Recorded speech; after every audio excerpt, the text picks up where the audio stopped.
Hello, everyone. Welcome back to Cheap Comic Collector Presents. This is episode 3, and we are presenting today the second chapter of the 1940s Batman serial. If you want to see chapter 1, it was last week, and you can obviously just go ahead and watch it here on YouTube. Today, before we get started into the serial, we're going to take a look at the history of the Batcave.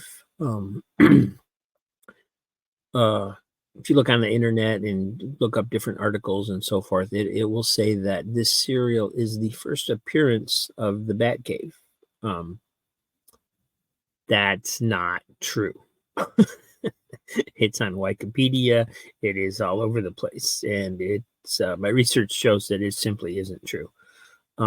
What is true is that it was first called the Batcave in the serial. But originally, Batman had an old barn on the Wayne estate, with a tunnel that led from Wayne Manor to the old barn where he kept the Batmobile. That's how it started. And then I've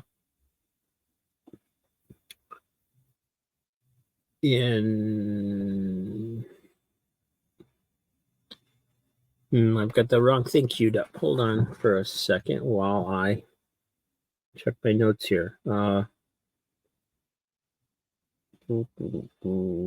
that's not right. I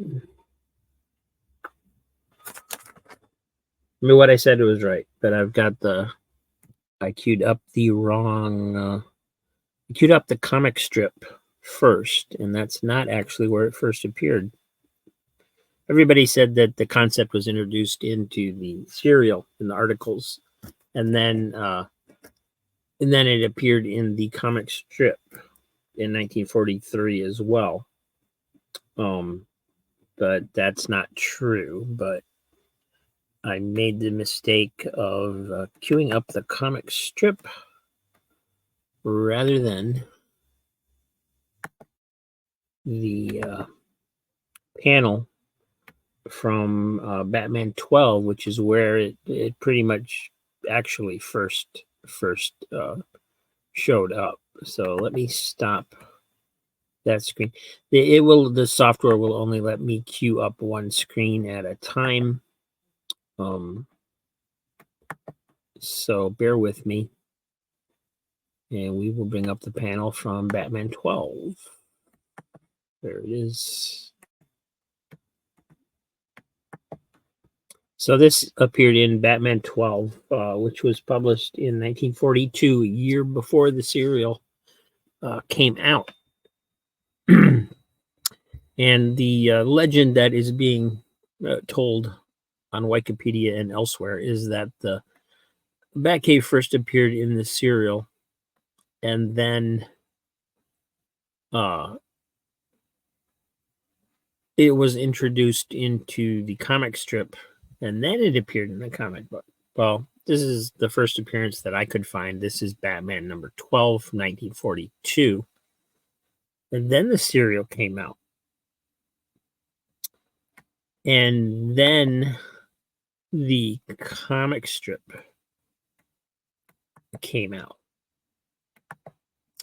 And let me bring that up. The panel from the comic strip is this. And as you can see, it's the same drawing, except they added a laboratory here, just above the garage, basically, in gym. And then after that came Detective Comics number 83 in 1944, which was a year later. So let me bring that panel up and show you that.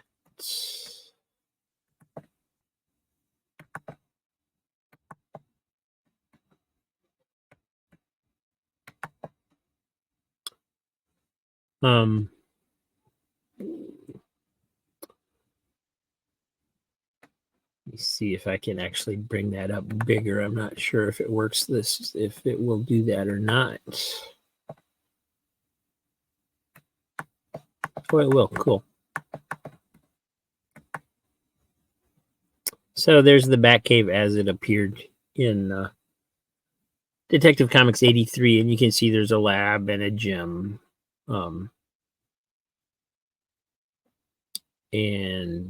And that's pretty much it. From there on out, they had a Batcave, and the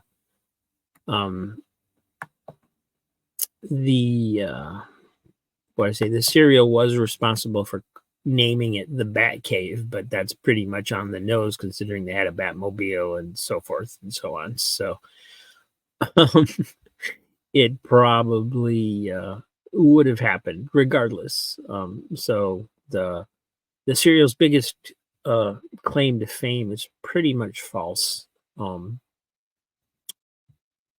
It just provided the name the Batcave. And of course, then it went on to grow even larger and have a trophy room and all the famous trophies, the giant penny and the dinosaur and so on and so forth. The one thing that Detective Comics number 83 also, that the whole point that's of that story that showed the Batcave, that may have been more inspired by the serial.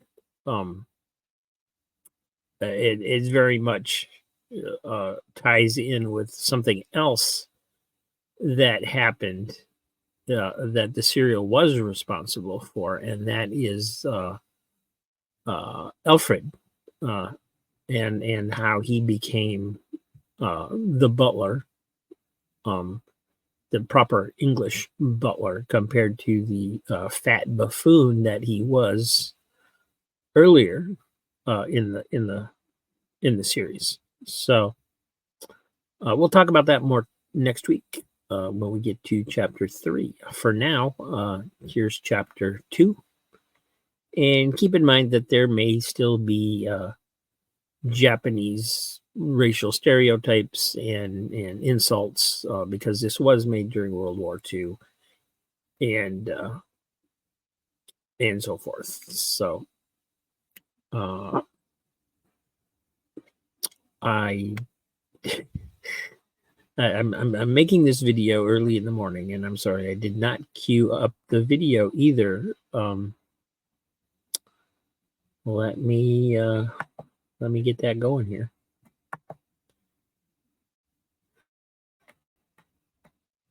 There it is. Enjoy.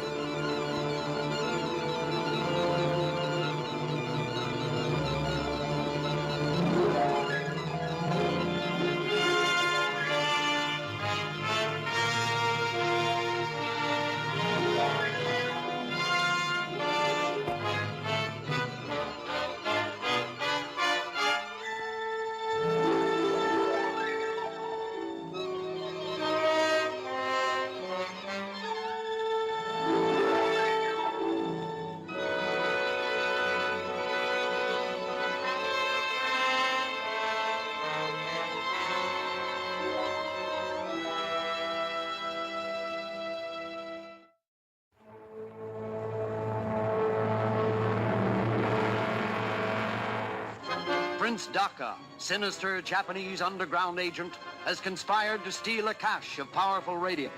But Batman and Robin crash into whirlwind action.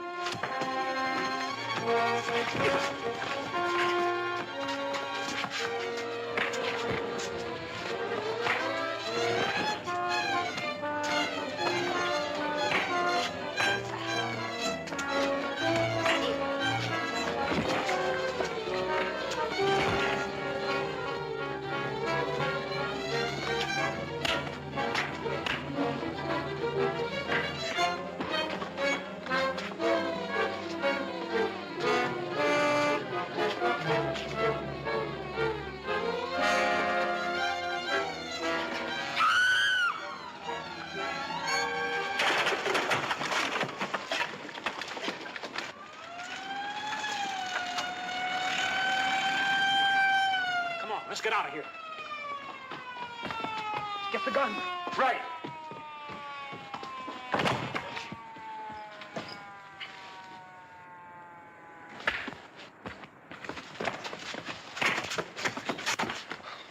Nice work. You all right? Sure. Some fight, wasn't it?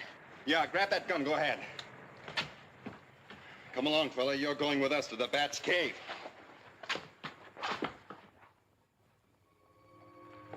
Here we are. Home sweet home. Make our friend comfortable. Don't you like our little place? We think it's very cozy. What were those? Just some of my bats. Hope they didn't disturb you, but you see it's nearing their feeding time. You don't mind being left here alone with them, do you? I'm sure he won't. Wait a minute. Don't leave me here alone. I'll talk. I'll tell you everything I know.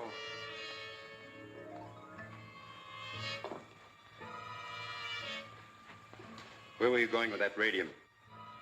To the house with the open door. That's a flop joint. Who hired you? A guy named Smith. A medium-sized fellow with a mustache. Sandy hair and about 40 years old. The name sounds phony. That description would fit 100 men. You've got to do better than that, my friend. Oh, yeah. He had a knife scar on his right wrist. Oh, that's better.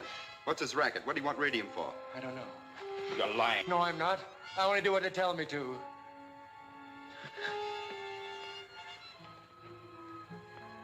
Don't press that. Ah, what do you know about this? That's what was used to open the safe. You know where it came from? No. Well, make yourself comfortable while we're gone. I've told you everything I know. Don't leave me here alone. Don't be afraid of my little friends. They don't bite. That is, unless I tell them to.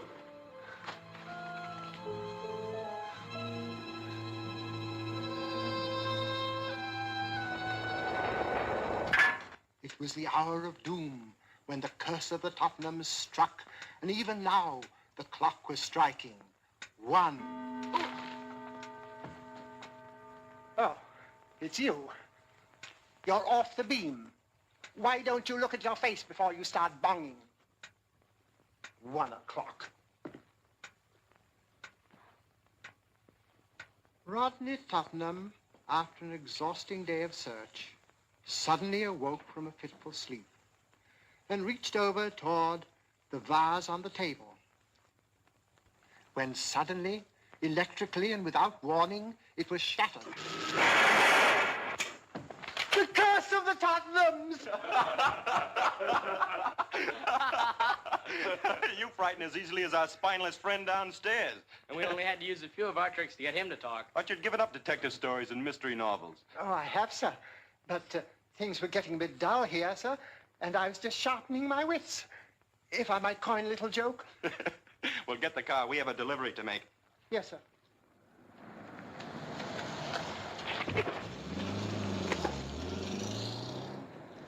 Night, boys. Oh. Ain't there nothing sacred to them drunks? Right in front of the station. Oh.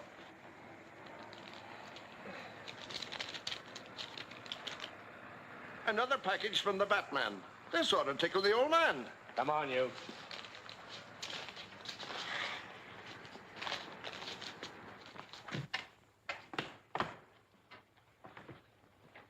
Wow. Here he is, Cap. And this note was pinned on him.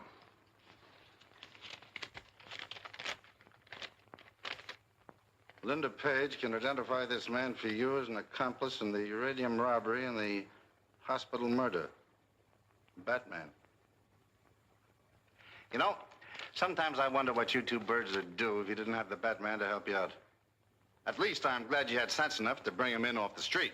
Lock him up in my favorite suite. Go on, get out of here and try to find a clue. And wait a minute. If any reporters come nosing around here, don't try to take credit for the catch. I'll do that myself.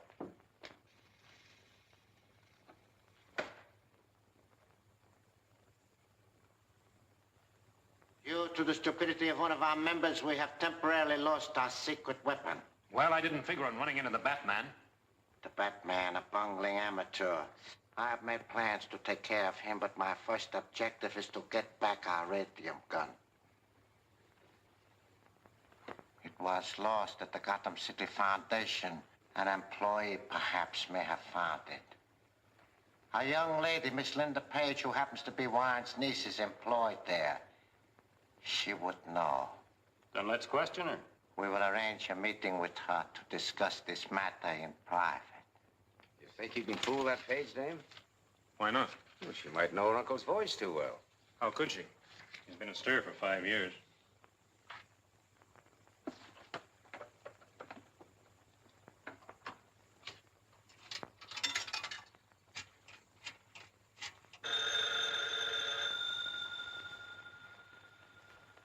Dr. Borden's office? Hello, Linda. This is your Uncle Martin. Oh, Uncle Martin. Where have you been? I was so worried that something had happened to you. But I want you to meet me tonight at the Blue Parrot. No, dear. But please come alone. All right. Just as you say. At the Blue Parrot at 9 tonight. Hello. Hello, Bruce. This is Linda. Uncle Martin just telephoned me. Oh, he did, eh? Well, I knew the old boy'd show up sometime.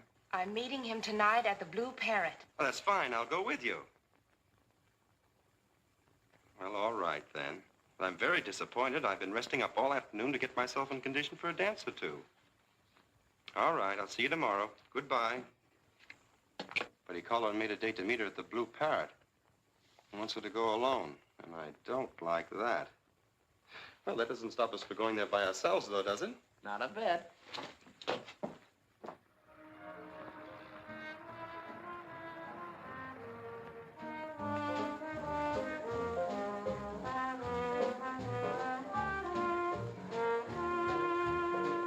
Now, this will do nicely.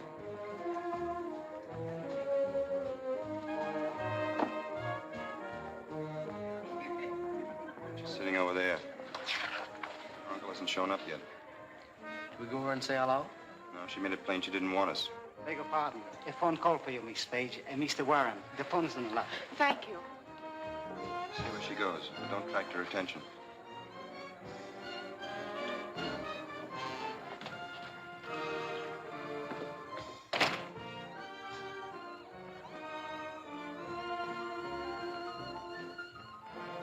Hello.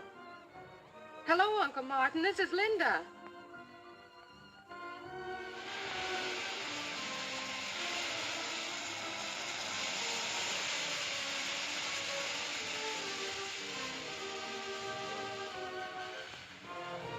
Why did you leave her? I didn't want you to lose sight of her for a moment.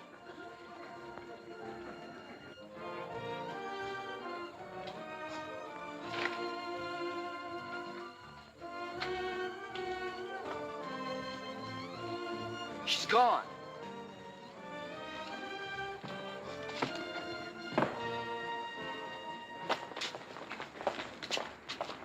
Alfred, did you see Miss Page come out of that restaurant? No, sir. And I was watching like an eagle, just as you told me, sir. Get in, Dick. We got to work fast.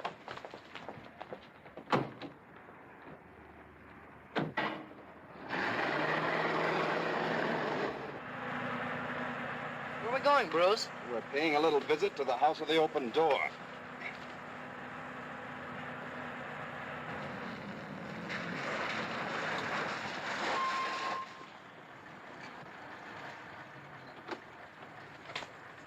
This is the place, all right.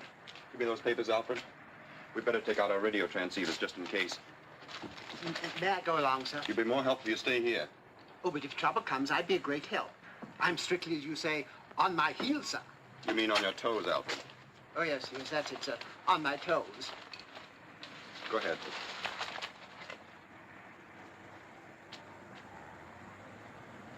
Paper, paper, get your paper, read all about it. Paper, paper, get your paper. Paper, paper, get your daily record, read all about it. No trace of missing in. Get your daily record. Paper, mister? Stay outside and keep me posted. Okay. Paper, paper, get your paper. Daily record, sir? Looking for a room? No, I was supposed to meet a guy here, just waiting for him.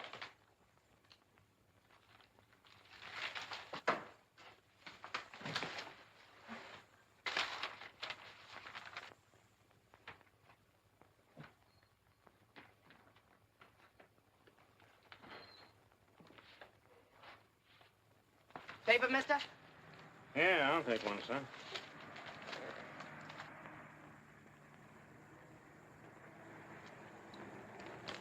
Thanks.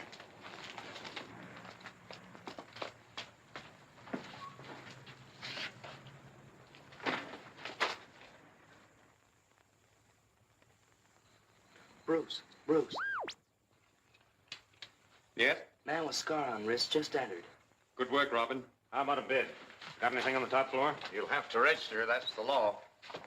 All right.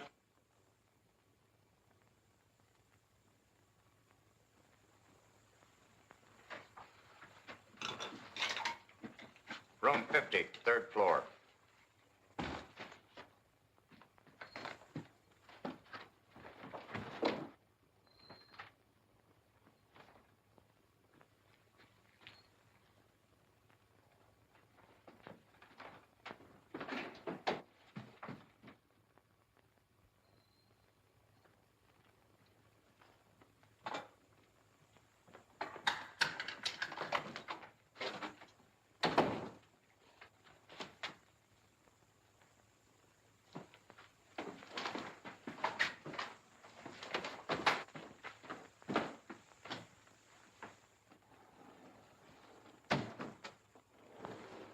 She won't tell us a thing. She'll talk all right, don't worry. Bring that lamp over here. Paper, mister? Let's get back to the car. We've got to work fast. Alfred, as soon as we change to Batman and Robin, pull down the alley and around to your left. Yes, sir.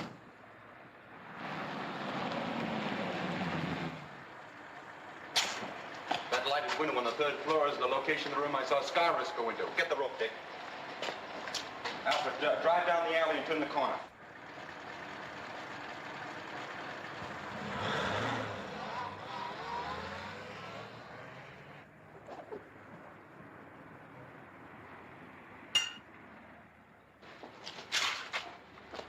Let's take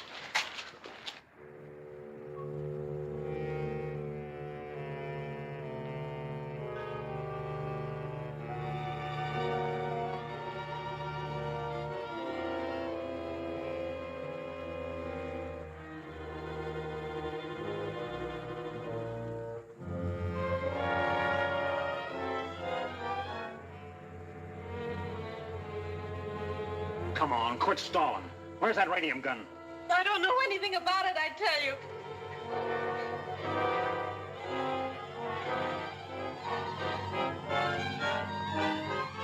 Oh, she's fainted. Get some water.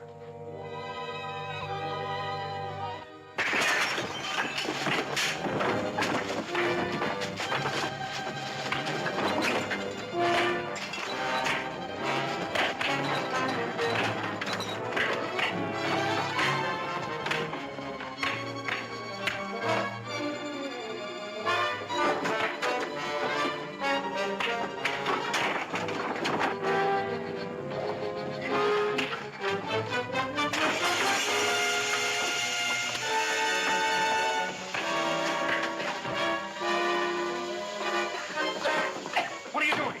The acid bottle smashed. Watch that door. I'll cover the window from upstairs. We've got to get her out of here.